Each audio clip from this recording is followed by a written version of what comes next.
Maybe you have already heard a lot of prejudices about Germany. Nein, nicht das mit dem Bier. I mean weird behavior that is normal in Germany. Like our punctuality, for example, or time management in general. In this video, I will give you 6 examples of typical German behavior. Ich bin Denisa von Spring German. Lass uns beginnen!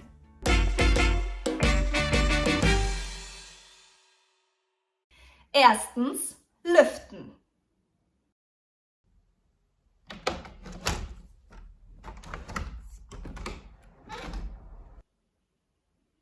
Was machst du da? Lüften. Die Luft steht. Nein. Wir lüften nicht. Es ist Winter.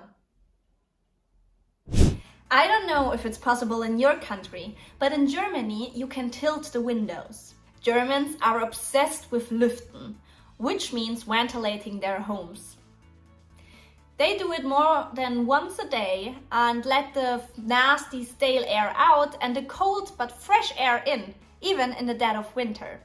What they also do, which is more efficient, is Stoßlüften. Here you open up every window in your apartment for more than 10 minutes and let the air go in through one window and out through another one.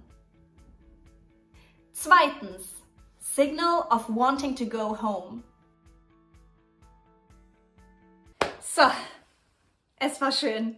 Danke für die Einladung. Gehst du schon?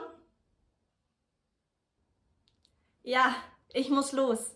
Danke für alles. Oh, okay. Gerne. Germans have an interesting way of saying that they're leaving wenn sie zu Gast sind. They clap on their thighs and say, so. When you do that, you're really integrated. But of course, this is only possible in informal situations. Chunk alert! Ich muss los is said daily in German. I think it comes from the verb losgehen, but they leave out the gehen. So if you meet up with friends or family, for example, and you have an appointment and you need to go, you say, ich muss los. Here are some alternatives. Ich gehe jetzt nach Hause.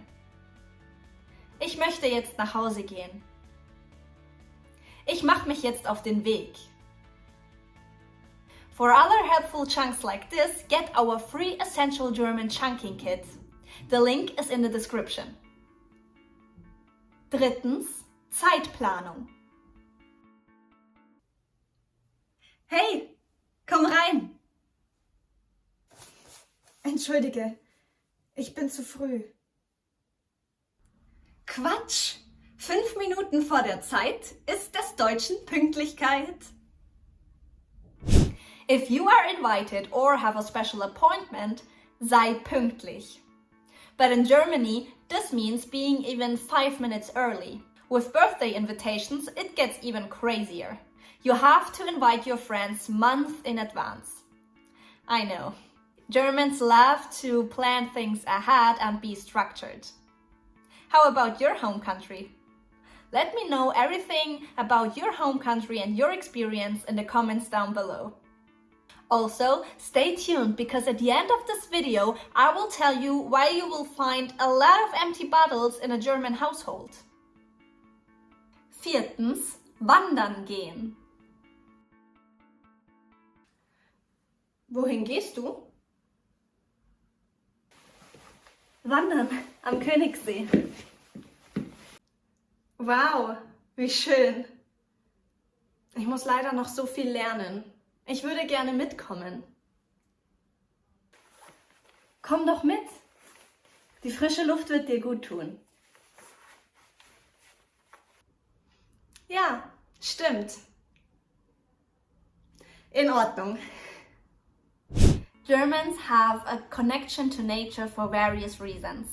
For centuries, Germany has been known for the love of nature, hiking, camping, and other outdoor activities.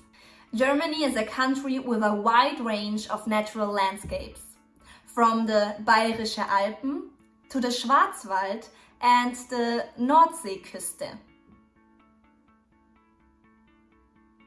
Furthermore, Germans view spending time in nature as a way to improve their physical health and mental health. Regular exercise an der frischen Luft and sunshine can reduce stress and boost your mood. 5. Direktheit. Hey, wann beginnt morgen das Meeting? Das Meeting startet um Punkt 9 Uhr. Bitte komm pünktlich.